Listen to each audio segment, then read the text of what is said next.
times, bad friends.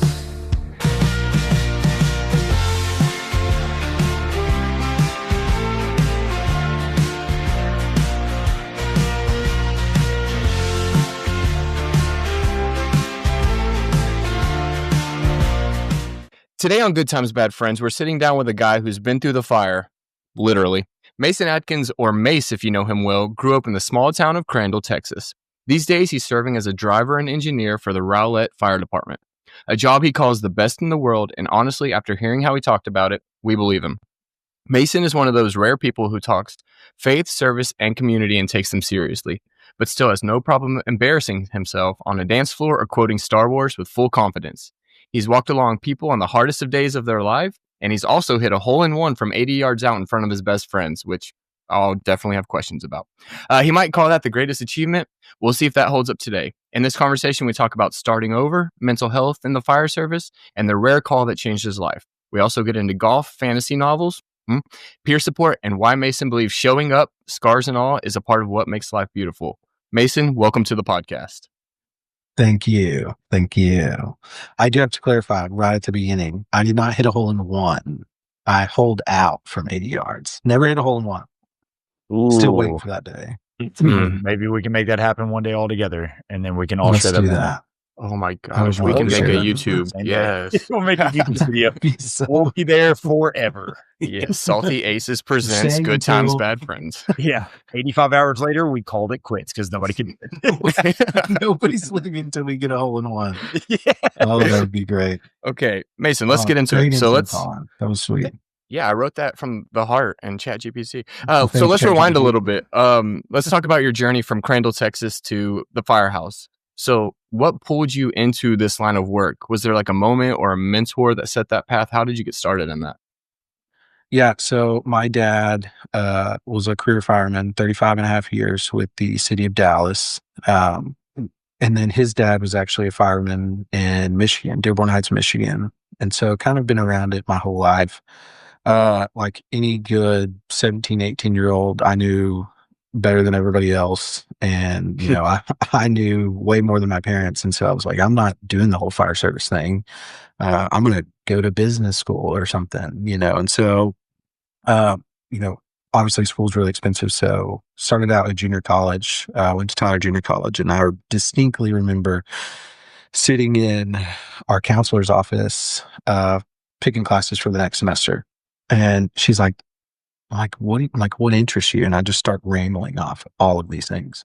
Mm-hmm. And she's like, it kind of sounds like you should take some fire classes. And I was like, no. And so I ended up taking a couple classes, and of course, like it's got so much of everything that I like to do.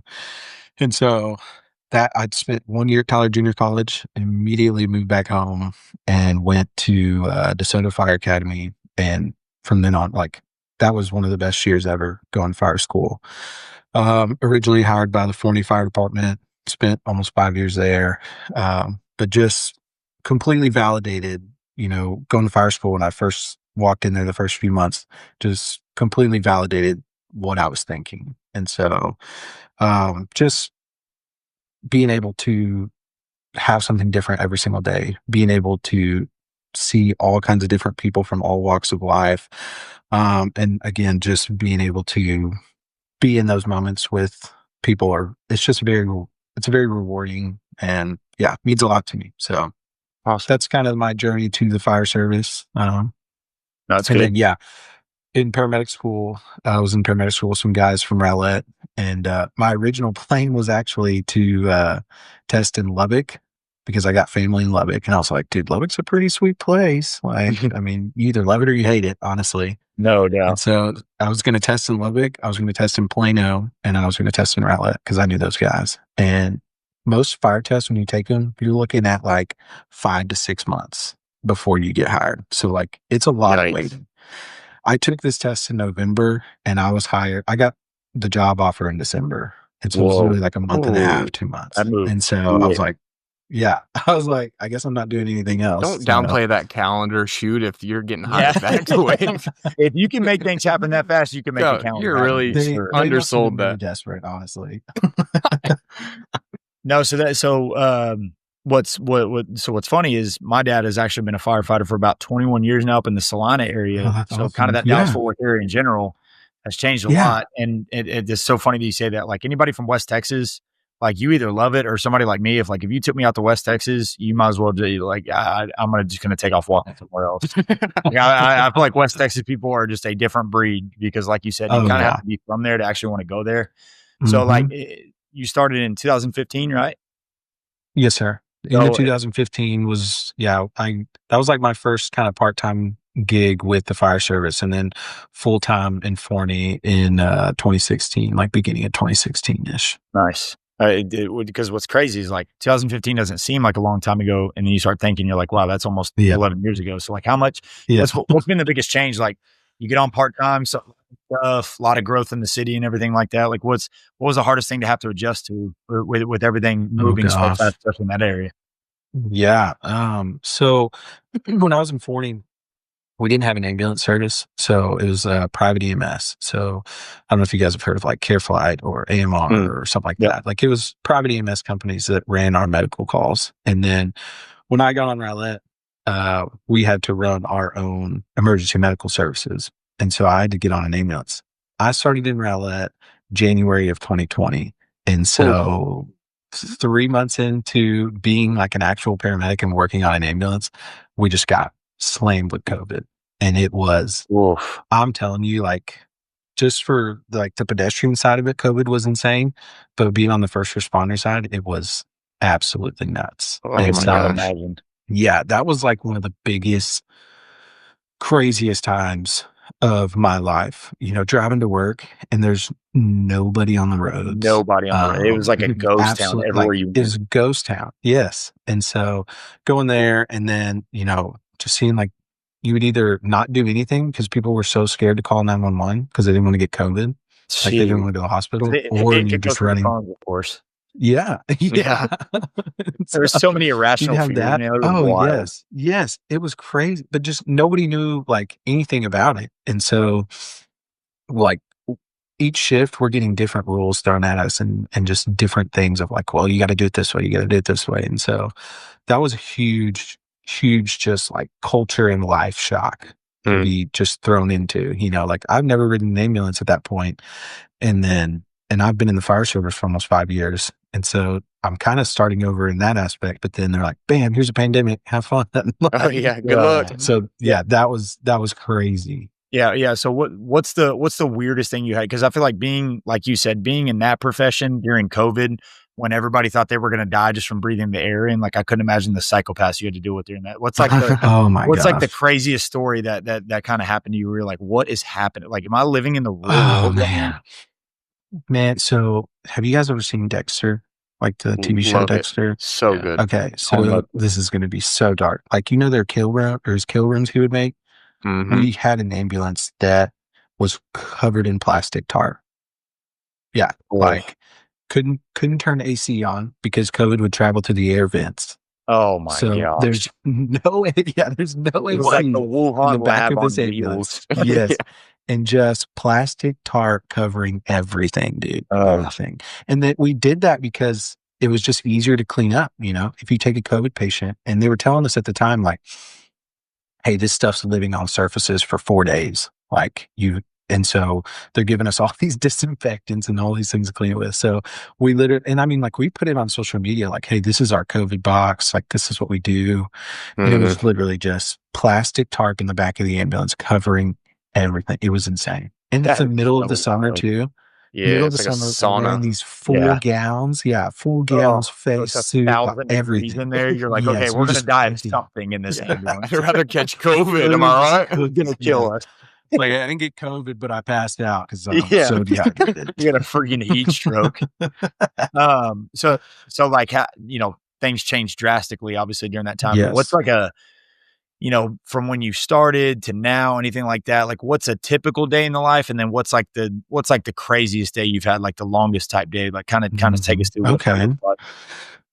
Yeah, man. So when I first started, you start, try to compare it to like any business, right? So when you start somewhere new, you're kind of starting at the bottom level. So started out as a firefighter, was there for I just promoted like 3 or 4 months ago. And so there's a firefighter, there's a driver, there's a captain. Then you get into like chiefs and other stuff, which Justin, you might know a little more about that. Yep. But that's kind of the process of things. And so when you first start out, you know, you're the guy that does everything. You're cooking, you're cleaning, you're doing all the chores. But it's just a rite of passage, you know, and it's basically, it's not there because they don't want to do it. It's just there to make sure that you're willing to take care of the little things. And I tell guys all the time, like, my rookie year made me into a better man, not just a better like fireman, but having to start over.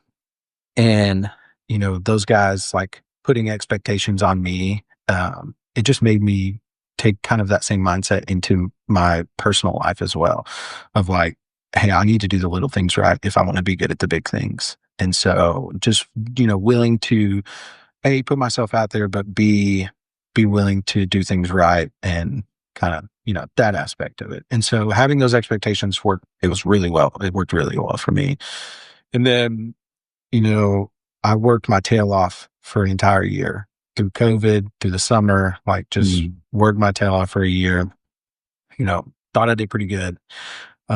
Guys that are in the fire service, if they watch this or if they're in Rowlett, they're going to tell me I did a crappy job because that's just the fire service. That's what we do. And so Yeah, we'll share this with them. They're going to listen to this and be like, bro, he said he did good. He sucked, bro. He's terrible. Like that's it's like the stolen valor, but firefighter. Yeah. Right. Like, So many "Hey, this houses guy burned makes down you under fire his me," you know watch.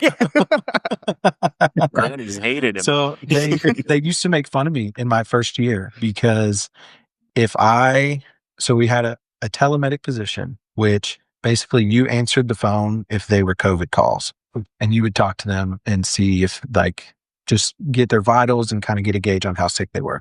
But you didn't respond to anything. You just stayed at the station. So if I was off, if I was in that telemedic position, they would always catch a fire, always. And I was always not going. And so they would just dog me. They'd be sending like pictures of like, hey, look what we did. We worked. And I'm like, thanks a lot, guys. Like, thanks, guys. Appreciate that. So, but yeah, I worked really hard that first year and I really tried to, you know, put myself out there. I'm a major people pleaser. And so being in that role wasn't super difficult for me because I just wanted people to like me. So I'm going to do whatever they tell me to do. Yeah. And so, I feel like I did pretty well, but then got put on an incredible crew. The guys that I worked with, still some of my best friends, just like family to me. And so being on that crew, it afforded me a lot of opportunities. And so I got to, you know, go to Swiftwater School and be a part of different trainings and put on trainings. And then just really being in that central role at Station 1, like a lot of things ran through there. And so I just got to be a part of a lot of things, which really helped me promote, honestly, just being a part of all those different things. So yeah, went through all that and then promoted earlier this year, and I got moved to a different crew, Station 2, and I just drive now, which is, it's still good. I don't have to ride the ambulance, so that's a big bonus. Yeah. That's cool. Well, thank you for sharing a little bit about the about the day to day of the job. Do you have some more to add on the day to day? Well, I was just saying, like, day to day, it's honestly pretty chill. Like Monday through Friday, you know, mornings we check the rigs off. If there's any training we got to get done, we'll do training. Pretty much from like 7 to 5-ish, we're just busy. Either we're working out, training, doing some kind of pre-plan, or going to look at apartments or businesses. And then after 5 p.m., pretty chill. We all just kind of hang out, play pickleball, play basketball. Just kind of hang out. That's kind of like our downtime. And then Saturdays and Sundays, we'll do some training in the mornings, and we'll do some kind of detailed cleanup, whether that be the rigs or inside of the bay where all the rigs are. We'll detail that. And then the rest of the day is kind of just free game, whatever you want to do. So Monday through Friday, we're typically busy from like 7 to 5. And then you just sprinkle in calls anywhere in there. I think the general public tends to think that we, you know, either like a crew comes in at night and we switch out or something, but that's not true. Like our shifts are 48, 96. And so we sleep up there when we can, but that's not always the case. If they call, were there. So there's some nights. Didn't that just recently extend like to the 4892? Because it used to be what 2448 on the SR is 2448. Yeah, Gotcha. 2448. Pretty much everybody did it that way. Probably like 5 or 6 years ago, people started to go to 4896. And then here in the last year and a half, 2 years, a lot of departments have made the switch. And actually, like the big push right now is 2472, which is 1 day on, 3 days off. Yeah. So, Like, well, and then now with those, with those new fire stations, like it's pretty easy to find some downtime there. So it's like, now there's been like a big push emphasis on like, hey, just stay busy or go train or anything like that. Cause like now there's like movie theaters and those things and like really nice gyms. And it's like, hey guys, we got a fire call like 20 minutes ago. It's like, hang on, I got one more set of bench. Then Playing you gotta be Smash, dude. Yeah, you gotta be careful, man. Like, bro. yeah. That's cool. But yeah, it's good times, man. It really is. That's cool. Well, thank you for walking us through the day to day. You mentioned in your intro that this is the best job in the world. You're glad you found, the calling for you. What is it that makes this career mean so much to you? Yeah, man, like I kind of mentioned in my like pre-interview stuff is like just being able to walk through like tough, difficult times with whoever's calling. We always say like, hey, this is probably their worst day to date, and that's why we're here. And so just being able to walk hand in hand in that moment, like it's just very rewarding, and just being able to be that person for them at that time. I enjoy being in kind of a service role. That's kind of like what I felt like I should do with my life, was just be in a service role. And so that's kind of like a true servant to me, is just being able to be there for that person, and I feel like I empathize pretty well. And so I kind of tend to feel what they're feeling a little bit, which, is good and bad, because you don't want to shoulder too much. But yeah, I just love that aspect of it. I really enjoy, just being able to be there for that person. So I think that's kind of why it feels a little bit like a calling to me, I don't really turn it off essentially when I go on that call, so that's kind of how I feel.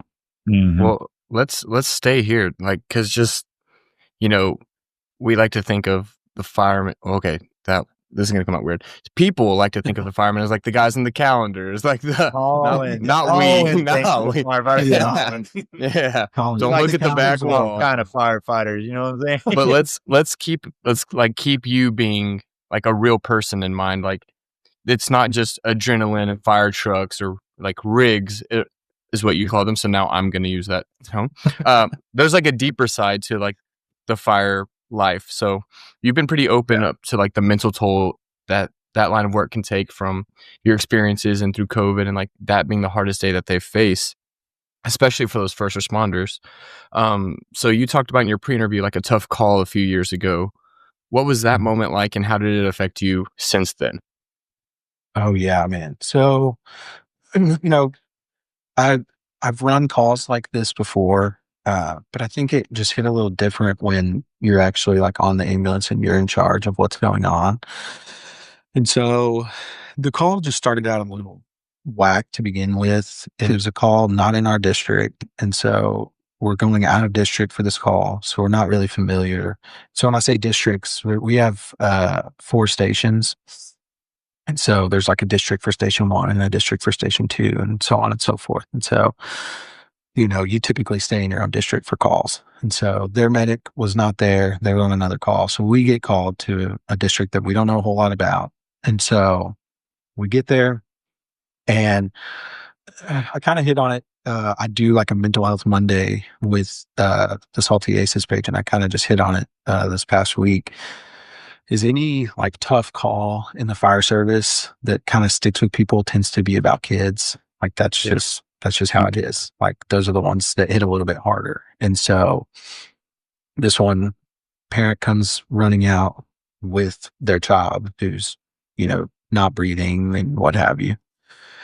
And so from the get-go, very chaotic, very just like, and you really just fall back on your training. And those are the kind of the times you really just have to block everything else out and just kind of go. And so got the kid in the back and immediately started working them. And we had a guy jump in the front and say, "Hey, let's go." Like, cool. So like we were only on scene for a short amount of time and did everything like, started IV push meds. We're giving them oxygen. We're doing CPR and all that. And so we get to the hospital and it was just I think what made it a little bit harder is we kind of went back and forth when we got in the hospital, like, oh, we got them back, or oh, okay, now they don't have a pulse again. Oh, we got a pulse in them. It was kind of back and forth like that. And so your emotions are just like, oh, this is great. Oh, this is really bad. Oh, this is great. Oh, this is really bad. So we kind of bounce back and forth on that. And so, distinctly remember getting back in the ambulance with my partner, our engine crew, and kind of cleaned up the box and left. And it was just me and him. And he was sitting in the driver's seat. And I'm sitting in the passenger seat, just like 1,000 miles stare. And he's like, "You good?" I was like, "Yeah, man, I'm good. Like, let's go." We make it back to the station. And like immediately when we get back, there's a walk-in at the station that wants their blood pressure checked and wants like an EKG done on their heart. And so, which is like, that's so the fire service right there. It's like you can run the most traumatic thing that you've ever experienced in your life.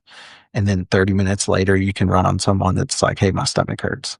That's just, that's how up and down the fire service is. Yeah.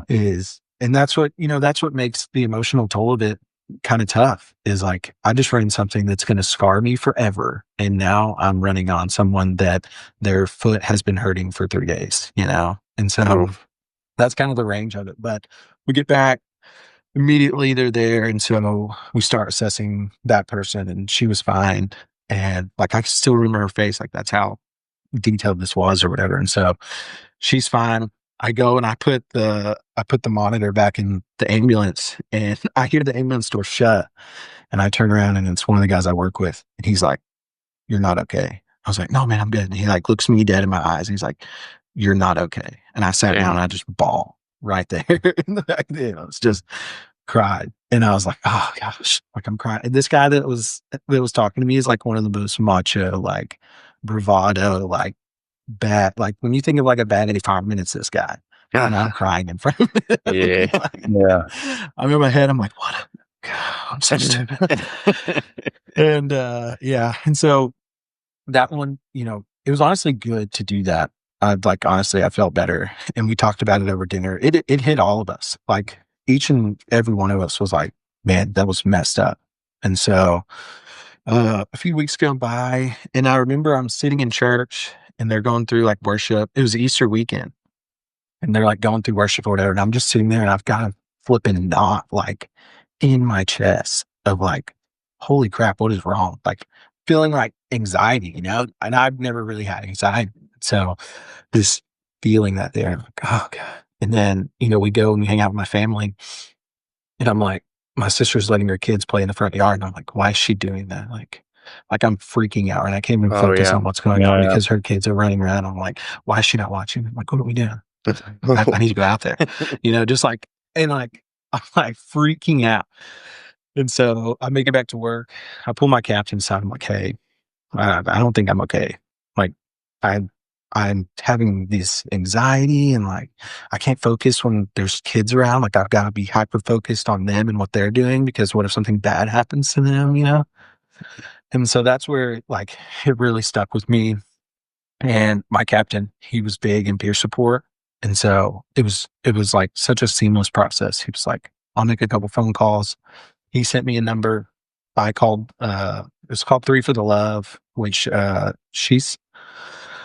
think she's out of somewhere in North Dallas, but she does a lot with first responders. And so I set up a meeting with her and then got my counselor like a week later. And, it was honestly the best. Like it was kind of fun, honestly, like just being able to dump all of my stuff onto somebody else, and then be like, "Hey dude, you're not crazy. Like you see bad stuff a lot. Like it's okay." And so just having someone validate that, and just, it made me more vulnerable as a man. It made me more vulnerable with my wife and being able to have tough conversations with her. I was very of the mindset. They said a lot in the fire service, like check your stuff at the door. So when you're coming in, check your personal life at the door. When you're leaving, No check your work stuff at the door. Don't bring that home.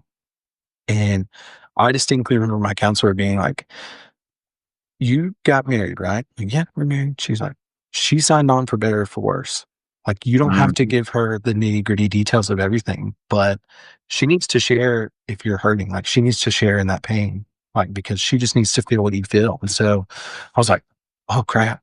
Like, that's crazy. Like, I never thought about it that way. And so, I think therapy definitely made me more vulnerable with just those around me, and it just made me more excited to tell my story and try to get that out there. So, yeah, I mean, it was about a year of that, but, I was always in the mindset that this isn't gonna affect me, like, I'm gonna be fine.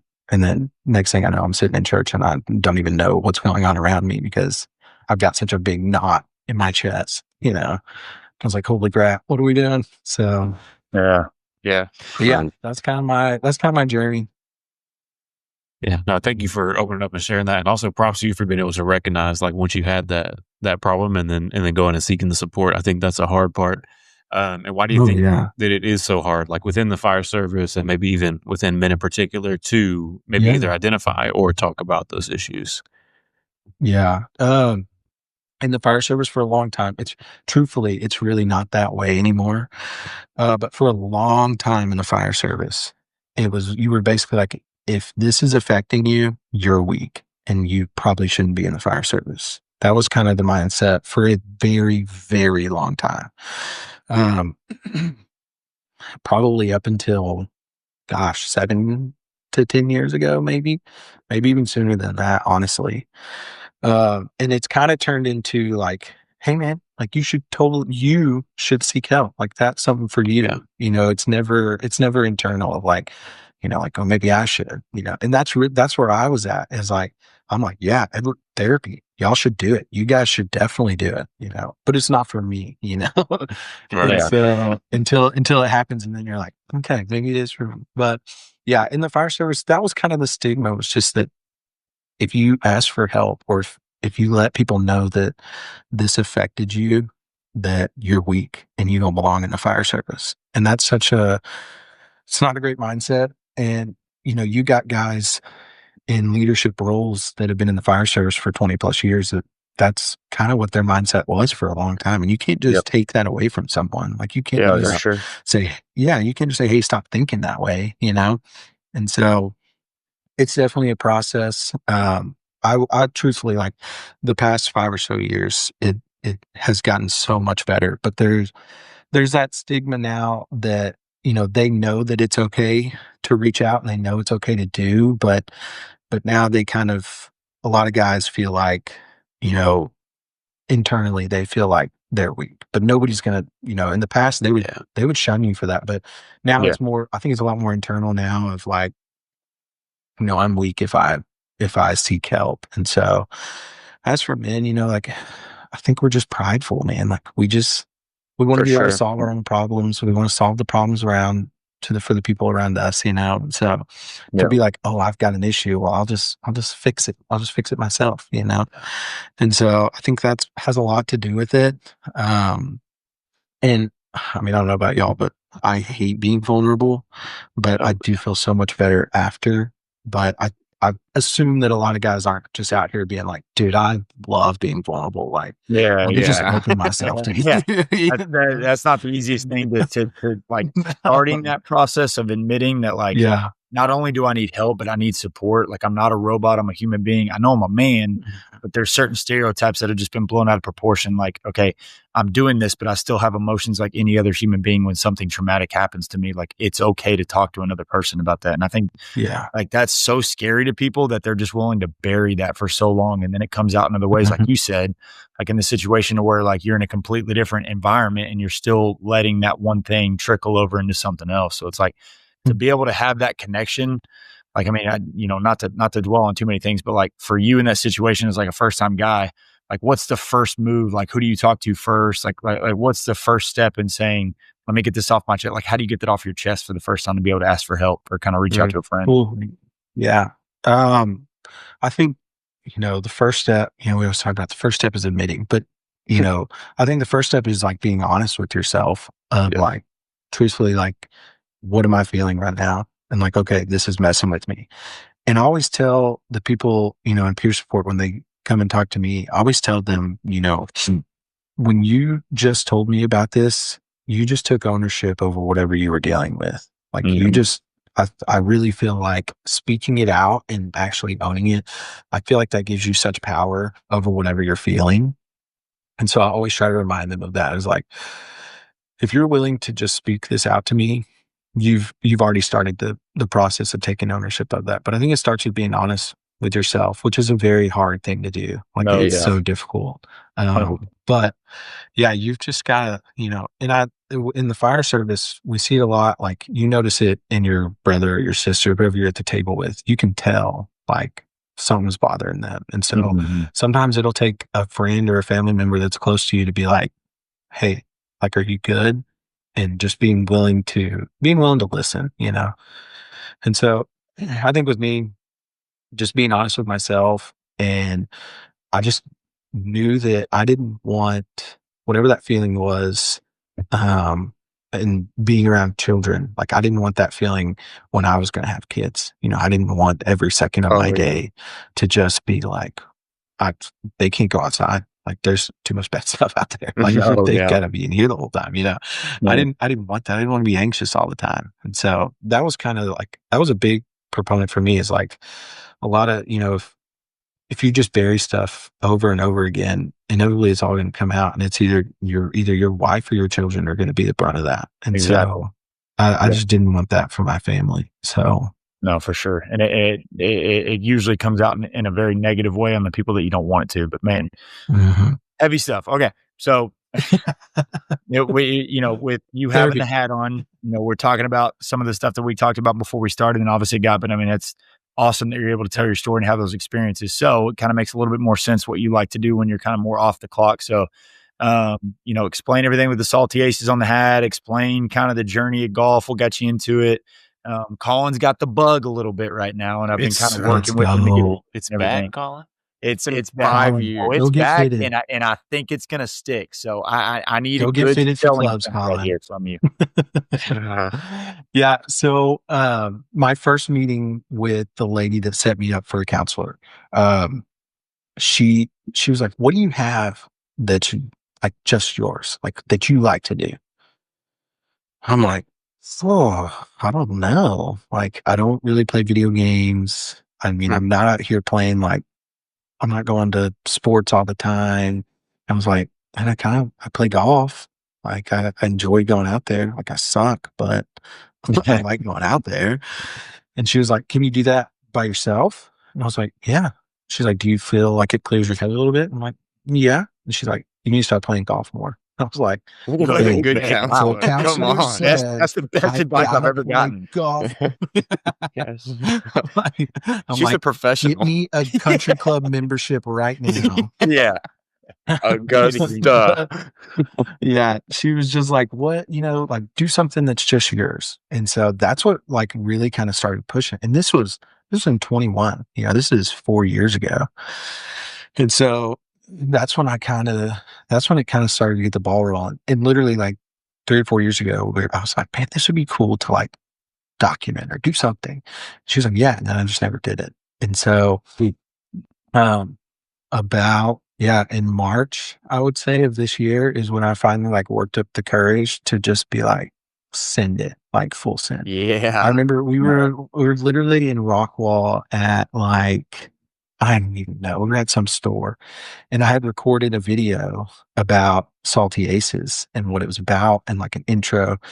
And I hadn't posted it. I had made an Instagram account like 4 months before that. And I had not posted one thing. And we're walking to the store, and my wife looks at me and she's like, "Why don't you just post it?" I was like, "I don't know." Yeah. And she's like, "Just post it." So we went full send, dude. And and anything I really do, which is funny, like anything outside of this, I'm always like, dive in and just go. But with this, I was like so hesitant. And so, yeah, golf for me has just been a good way to clear my head, focus on that, and not have to like all the other stuff kind of just falls away. And just being out on the golf course, having some music going, being with your friends, like, I want to have good scores and I want to be good because I've been in sports my whole life. And the fact that I can't hit a stupid little ball is the dumbest thing ever.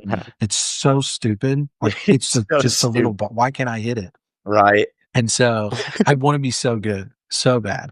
But I made the decision a couple years ago, like, hey, man, you're not going to, unless you're spending bonkers money and time on this, you're not going to be good at it. So let's just be there for the vibes. Like, let's go see some cool sunsets. Let's go play some cool courses. Let's play some good music. Let's have some drinks. Like, let's just have fun. And yeah, that's kind of what I did. Tiger hits, like I can do it like the pros do. Yes. Yeah. But it's always that one shot, Justin, that you're like, you're shooting 120 on the day, but on 18, you just hit this beautiful shot. This is what it's here for. This is what it's going to keep me coming back. One solid one off the tee. You're like, listen, $65 tomorrow. That's not that bad. That's not that bad. So yeah. Speaking of that one shot, stay on that right there. The story of you holing out, people watching, thousands, millions of dollars on the line, TV contracts up for sale. Like, tell us about that moment right there, dude. CBS was calling me. Jim Nance was in the background. Like, it was beautiful. So beautiful. No, we were actually playing in the Guns N' Hoses tournament. It was in Garland at Firewheel. And it's a hole somewhere on the back nine. I don't even remember. And so we hit this drive, we're in the fairway, and all four of us are sitting there. And I'm taking the first shot. And I just step up. And I just hit it. I was like, man, I hit that pretty good. All my boys are standing behind me and we're watching it. And it takes like 2 bounces on the green and goes in. I just like threw my club. Like, I've never done anything like that. I've never done anything cool like that. And they're all screaming. It's not even a hole in one. Like, we just got a 2. It wasn't even just anything crazy. But yeah, like, we're just screaming and like there's people looking at us like we're crazy. There's houses around and everybody's like, what the are these guys doing? We're running up to the green. Like, I just hit a hole in one, tearing our shirts off. They just got real crazy. Yes. And so we're going crazy. And it was just fine for years. Literally, this was like in 21. And so like for years after that, I'm like, man, Mason, you'll never do anything as cool as you did on that day, man. Like, that was way to keep me humble right there. Yeah. Way to keep me humble. I'm just tanked after that. And I've been chasing that feeling forever. Just chasing it. You got to, man. That's the only thing that keeps me coming back is like, I may hit 25 balls into the water, but that 26 ball that I hit, and it just, that sound of it hitting the green, and then I missed my putt, obviously. But then when I get done 4-putting, I turn back around and I'm like, I'm hooked for life. Let me tell you what's stupid about this sport is. All right, here we go. Here we go. I drive the first 17 holes and it will just slice to the right. So on the 18th, I'm like, oh, I'm smarter than golf. Let me aim left. And it's the straightest hit of my life. I'm like, this is straight out of bounds. It's so stupid. You're like, I got a dog leg right here. This is perfect for my shot. This is just perfect. And then Justin took me to the range the other day, and he was like, all right, here's what you do to be not the suckiest person at golf.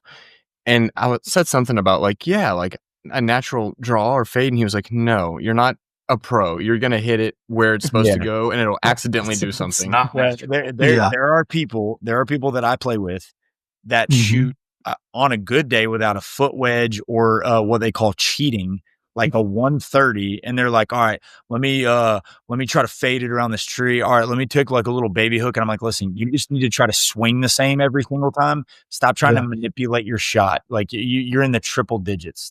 Justin's also a golf coach at high school. He knows what he's talking about. Yeah. Okay. So, shoot, Justin. Listen. Hey, well, these guys get off later. Me and you. We need to have a separate conversation now. Listen, it's not Austin Westlake. Don't get me confused on that. Like, I'm in Gatesville, Texas, but my friends have now started using my resources. AKA, I've watched a lot of terrible swings, so I've kind of learned a little bit about how to fix those. And so I've been working with Colin, and then obviously he's taken off around the country going to play golf and stuff. So, but what stinks about me? My issue is like I can't get my hands through. Yep. So I hold onto the club too long, and then I also can't get my hips through. And Listen, so everything's open. If you just when send it me some comes through. merch and allow me to come join you on a Salty Aces video, I'll fix everything for you. I got it for free. It's just videos of Justin going, oh. Yeah. Oh, He's like, yeah. "Oh." You know Mental what? health. I thought Mental I could health. fix it. Yeah, I thought I could fix it, but I'm gonna go ahead and just head back home, guys. I'll see y'all later. You guys have fun. You guys just keep swinging away, It's okay? like more mental health videos, less golf videos. Well, here's what Justin's not Teach telling me you. something else. Justin's not telling you this, and we have a small listener base, but one of these people is a listener. Justin said he has all these resources from videos he watched. Like he's not married to a collegiate athlete who played golf and her parents are collegiate golf coaches Yes. who travel the country. He's not That's- watching YouTube videos getting That's good at what golf. I was He's leading laying in to. bed Like, next to his wife. yes. No. I'm serious. If you have a chance to marry an absolute stud in the golf industry, now you have to be ready. First swing I took in front of my family. Wife played in college. She was a conference champion. Sister was a national champion. Mom played on tour, and dad's a scratch golfer just because he's basically just, played so much because he probably was in the same situation as me. First golf swing I took. Speaking of She's like, yo, suck at golf. I heard sucky golfers talking. You guys are talking about how terrible you were. Hey, first shot in front of the family. I hit it, and it's my first time swinging it. Basically, my first time swinging a golf club consistently, and they laugh at me. And it's like, I'm in the same shoes as you, Mason. Like being an athlete your whole life, like I want to turn around and throw out. Like I wanted to Happy Gilmore everybody there. Like I was going to throw everybody into the pond because I'm like, what are y'all doing? So it's like almost by association, I just didn't want to be the worst one in the family. So I've been on this endless quest to be the second to last golfer in my entire family. So like, yes, there's pros and cons, but the cons is like, don't ever expect to win. Like just expect for them to just absolutely wipe the floor with you. But I have benefited from having 7 swing coaches that tell me I suck enough, but they're like, but I can fix it. You're terrible, Like, but here's my old club. Really nice. There's some give and take, but you learn to have some really thick skin. So I would love to just share the good experience, not the bad. Yeah, that's where like 4 years ago, if I'd had that, I'd have been breaking clubs over my knee. Like if people were laughing at me for that. Now I'm like, okay, I suck at golf. It's fine. So to get your handicap, you got to put it in the USGA, and it's like 54 holes or something is when they can give you your handicap. Yeah. Very humbling. So I put it in. Yes. And the USGA basically sent me back like a middle finger or like, it just said, ew. It was like, we're not going to respond to this, man. Like, put some rounds in later. This is really bad. Yeah, they were like, hey, just take some time off, buddy. Take some time off. Yeah. They emailed me back, and it was just in big words like, sell your clubs. Yes. Like, oh, okay. Basketball is also a sport. Yeah. It was not good. I've gotten it. It was 29 or something. And I'm pretty sure the highest you can go is like 30. And so it was 29. Okay. It's like 20. It's like 26 or 25 now. So what you're saying is that there's room to grow. There's a lot. Yes. There's a lot of strokes. There's a lot to grow, and we're in a drought, my guy. Yes. Ain't nobody watering this game right now. All right, Mason, you have you've walked us through a lot, and like from your fire service career to like the hardest day that you experienced that you shared with us to like you opening up about mental health and how you are trying to start a platform where men feel free to talk about that. All that to say, it's clear like you care deeply about people. And so let's talk a little bit about like faith, legacy, what's next, things you're building. So me and Mason like met at church camp when we were like teens, like young, a long time ago. Was it Super Summer? It was. I think it was like Lake Lavon in Princeton, Texas. Dude, like there was no water. Blow back. Friendships were forged there. Yeah, that's not much of a lake. That's just kind of it was a Bible place. Like the vending machines just had like old Mentos, and there were ping pong tables without paddles. Like it was a blast. Like you had to talk to each other. Like they had like mini golf, but there was like weeds everywhere, and like it was horrible. You wouldn't make a putt, but you'd get chiggers for sure, dude. It was terrible. Shout out, Lake Lavon. Poison ivy, and just a great time. New friend.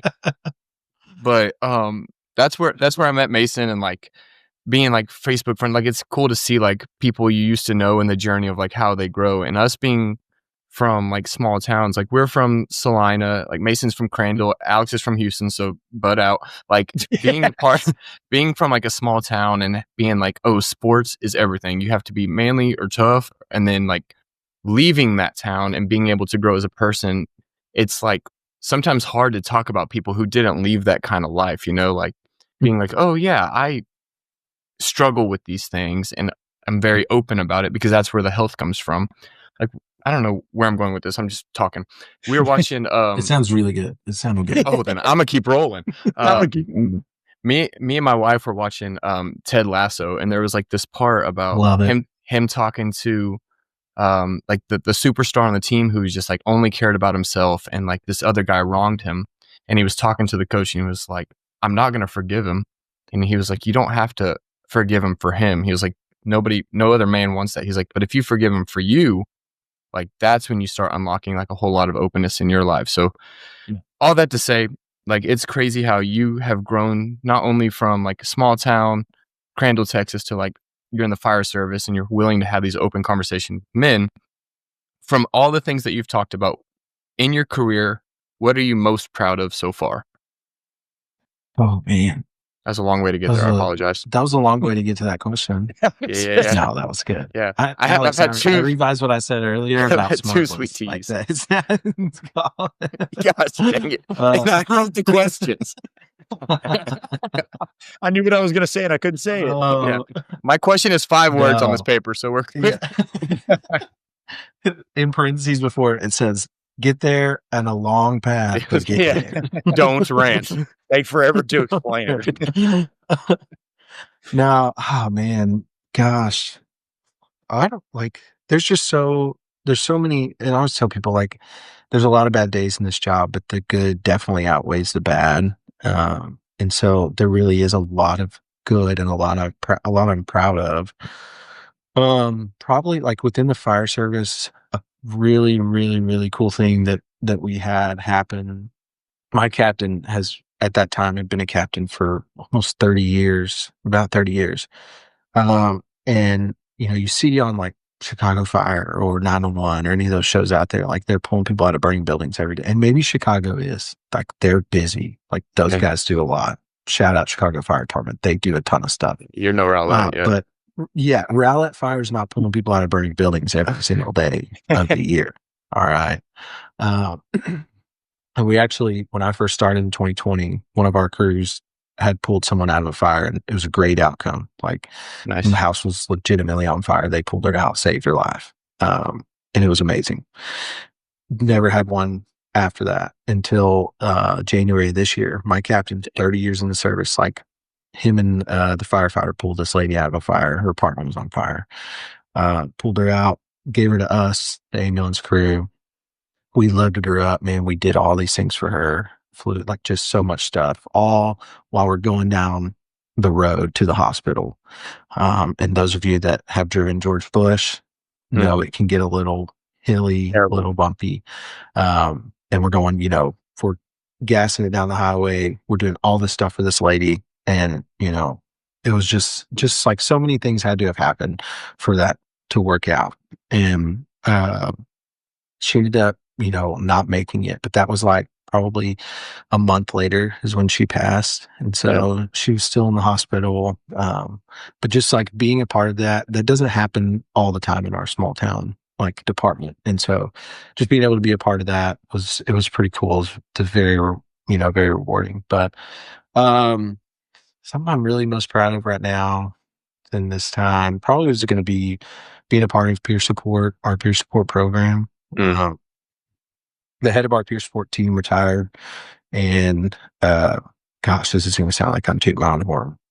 A lot of guys in my group put my name in there to lead the group, which was very humbling. It's very cool to see. And I'm not a guy. I say I'm not a guy that likes talking to myself. We're going to spend 50 minutes talking about myself. If my wife was sitting right now, she would be like, he loves talking about himself. Yes, he's lying. But just to have that happen, it was really cool. I love serving the citizens, but I love serving that department. Those guys have poured so much into me. And so being able to give back to them in that way, peer support is 100% confidential. Um, and so a lot of guys don't see what we do, a lot of behind the scenes stuff because it's all confidential, nobody knows about it. And so I love serving in that aspect. So one of our members coming to me and just being like, "Hey man, I'm struggling," and just being an ear for them. And, I try to put that out there as much as possible that like, hey, you can talk to me about whatever. But, I'm really proud of that. And I love being in that service role. So that's probably the biggest thing I'm probably proud of. Just being, I love to be in a service role and just being able to actually serve and give back to the guys that have given so much to me, in my time at Rowlett. I just really enjoy that. So Awesome. That's cool. And like for you to have started where you did, but now to be like equipped and trained and being able to have those hard conversations in a place of help is like a blessing to so many people that you won't even realize till down the road that they look back and be like, man, I really needed that. So that's awesome. And a lot of times, man, like and you'll see it too. Like if if you just start asking that question, like, "Hey man, you good?" Like you'll realize A, how many people aren't good, but B, how many people just want to have a conversation like that. And a lot of times, man, that's where it stops in peer support. A lot of times they're like, "Man, I don't have anybody to talk to. Like, can I talk to you about this?" And a lot of times, they don't need to go to therapy. They don't need to go to counseling. They just need someone that is going to listen to them for 30 minutes, And so that's a cool part to me. Yeah, that's good. Like it's okay not to be okay kind of thing. That's 100%. That's awesome. Yeah, I always try to, I think a lot of guys are willing to listen, but there's a difference between listening and validating as well. Because if a guy just talks to you and doesn't feel validated after, they're not gonna come talk to you again. Last visit, and they're probably not gonna talk to anybody else. And so, being able to validate them as well, I think that's super important. I have one more question before we get into the rapid fire Q&A to wrap this up. So Justin alluded it a little bit earlier. Like I got to go on this really cool golf trip it was a family trip to Big Sky, Montana, but I got to golf while I was there. And I that morning I sat on the porch, listened to this preacher talk a little bit. And he asked this question that I want to start asking people on the podcast, just because I feel like we never stop growing if we're trying to be good at our craft. We all work in the service industry, whether it's teaching, whether it's, I don't know. I coach high school volleyball, Justin coaches football and golf. Alex is in the service industry. We're dealing with people every day. So my question, once again, long route, who are you listening to or following that's helping you grow personally or professionally? Great question. Ooh, that is a really great question. Yeah, I know.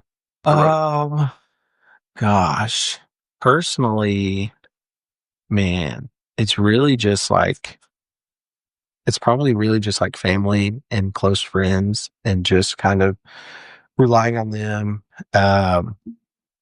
Gosh, that is a really good question. Yeah, I would say in my personal life, it's honestly like my wife. Good answer. A lot. Yeah. Yeah. She's right behind the door. Yeah. You know what to say. Yeah. But she sees everything, she's got all of me all the time.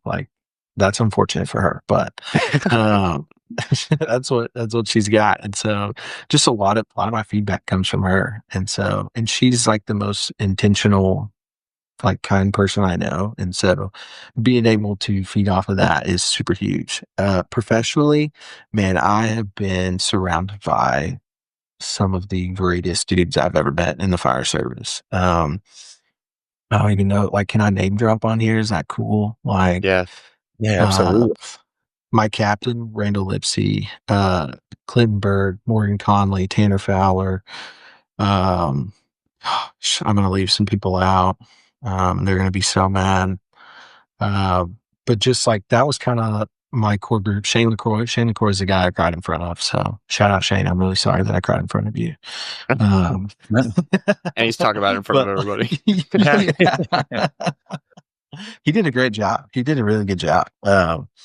But I mean, that group of guys just really, like, in my first year, that's who I kind of saw and was like, those guys, they move differently.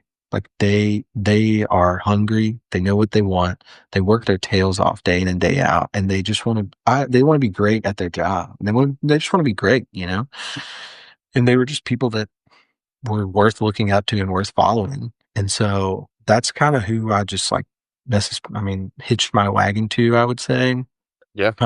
But it was just guys that in the fire service world that were willing to be great at what they did and were willing to put in the effort to get there. And I think at that point in my career, I hadn't seen such passion or tenacity at that point. And so I was kind of blown away by that. And I was like, dude, I want that. You know, like it made me hungry for it. And it was like, I want to be where they're at. And that's, you know, I'm not there. I'm not even close to there, but you know, that's something that I strive for day in and day out it's just to be, you know, be that for someone else, but also be someone that they would be proud of as well, you know? And so just watching those guys move differently, you know, and you know, I talked about it earlier in my first year about how it made me a better man. Like watching those guys work, and really, I'm watching my captain work too. The way that he worked, the way he treated people, and just how he was willing to do things that nobody else wanted to do. Like that didn't just stay in the fire service for me. That transferred into my daily life as well.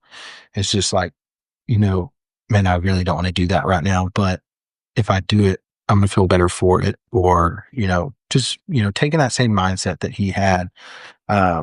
If you got a guy that's been, you know, even in any job, school, whatever, that has 30 years in that job, and he's in there at 9 p.m. folding towels that were in the laundry when there's a guy that has 1 year on the job that probably should be doing it. Like that's freaking leadership right there. That's and cool. So I was so freaking lucky to work underneath him and just watch that.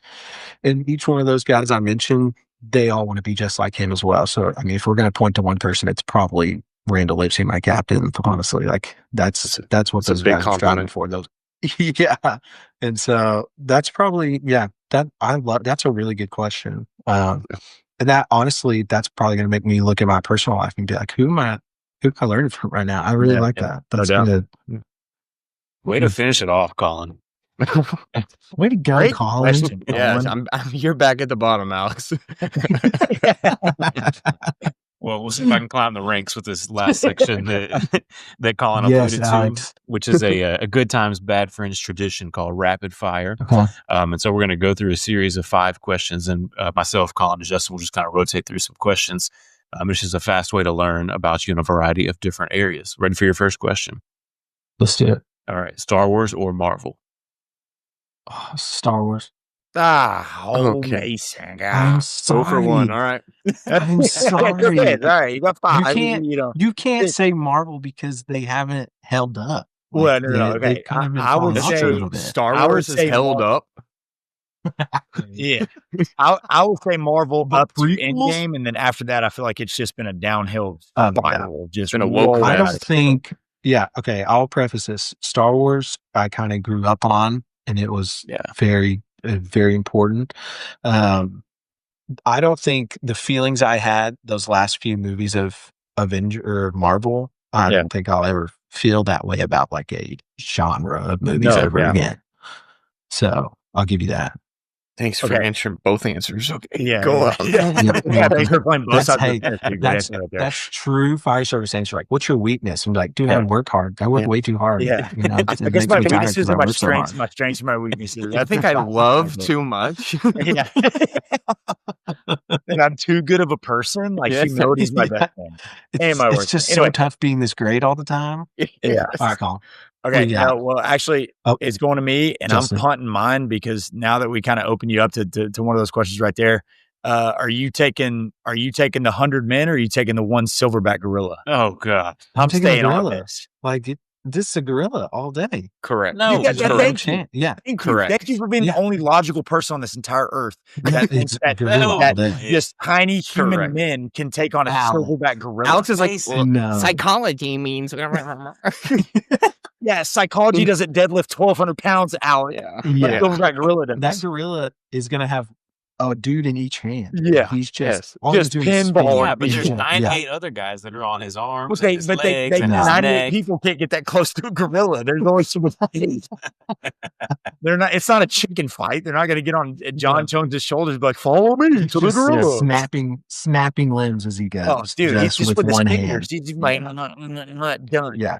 I think Gorilla. there's just Okay, 60 okay. men are dying, but I Hey, think they're- that answer made 40 up people for are taking them every down other after they question die? that we're going to ask you. All right. All right, Star Wars sucks. Silverback gorilla. Here we go. Yes.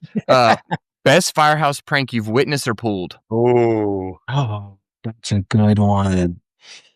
Oh my gosh. Here at Ryland Fire, we don't prank or haze or. somebody's going to get a call from HR Disclaimer. if Yeah. the story's too good. Disclaimer. He name dropped a minute ago. Don't They're all know- fired.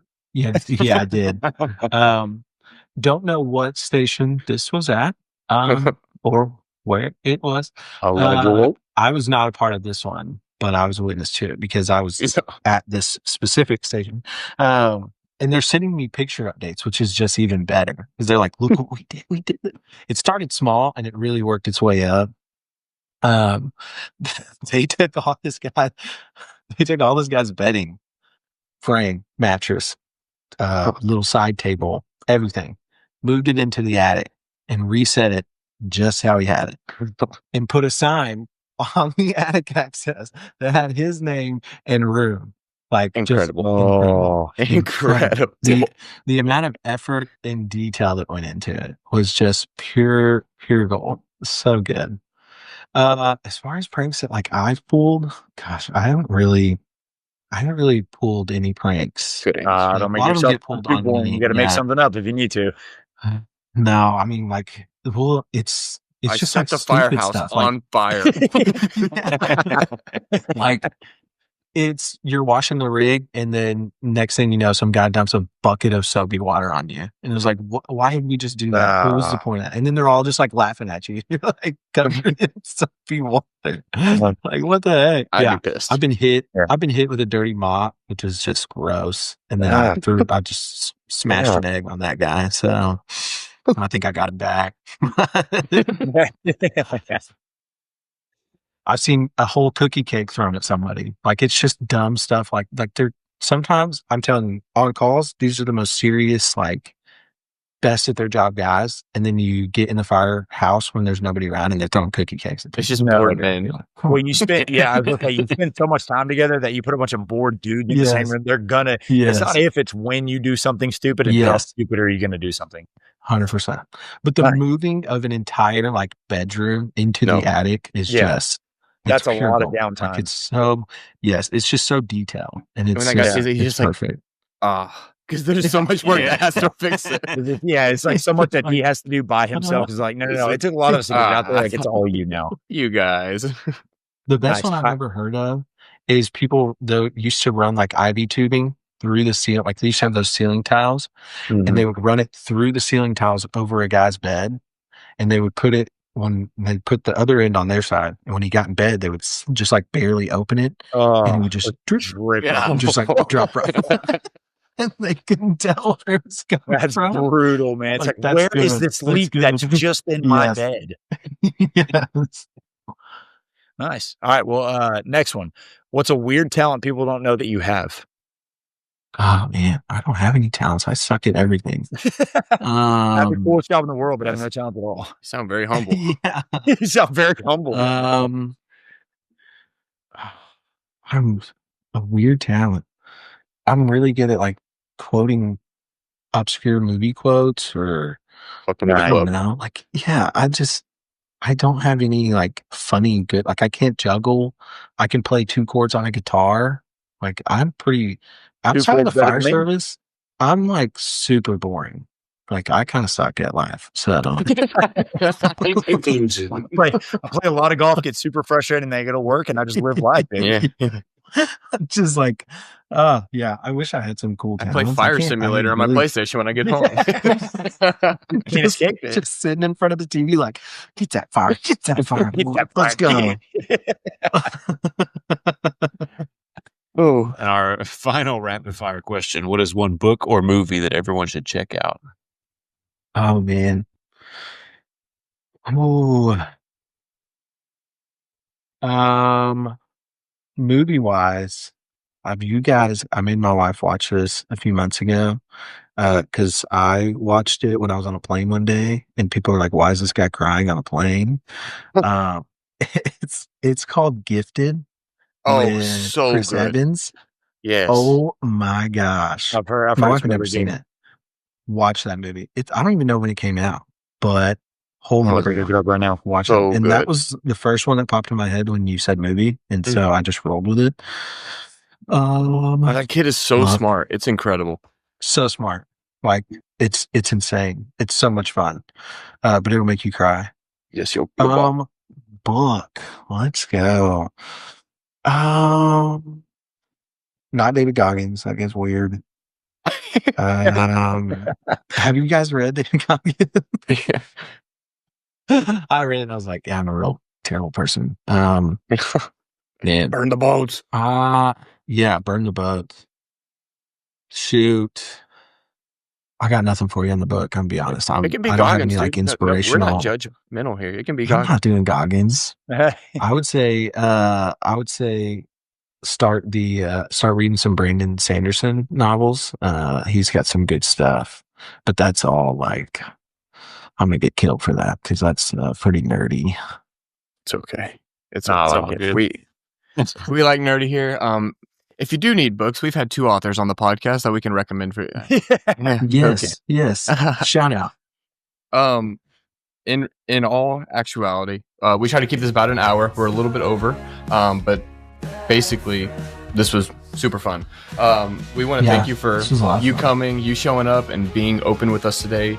I think this was like equal parts hilarious, but also like very real at some moments as well. We're grateful for you and your story. For everybody listening, go follow Salty Aces on Instagram, TikTok, and YouTube. Is that correct? I'm gonna have YouTube, but I've never posted anything on it, so Go follow I him was so just that saying, when he yeah, does go post, we'll link everything in the show notes. So the 4 people that click on our show notes, go follow him. Yeah. I'll be up to Mason, we 258 appreciate you. followers. We appreciate your time. You'll be getting a text from us for sure about going and playing golf with the 4 of us. I've always wanted to play it. I was so close to playing it last time I went up there. We will definitely have to make that happen, dude. So Let's do it. That'd we be a want to lot go of golf fun. with you and then kind of do this in person if you don't mind. Yeah, I would love that. Thank you guys for having me. I was super nervous before this started. I logged on like 10 minutes before, and I'm just like over here freaking out. But it was a lot of fun, and it was very nice to meet you, Justin, and Alex. Yeah, you too. Good to see Thank you you. again, Colin. I had a lot of fun.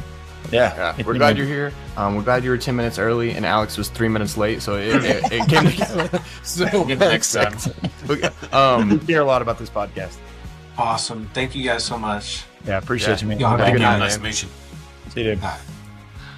Ba-bumpa good times. Alex can't figure out his microphone. Good times, bad friends.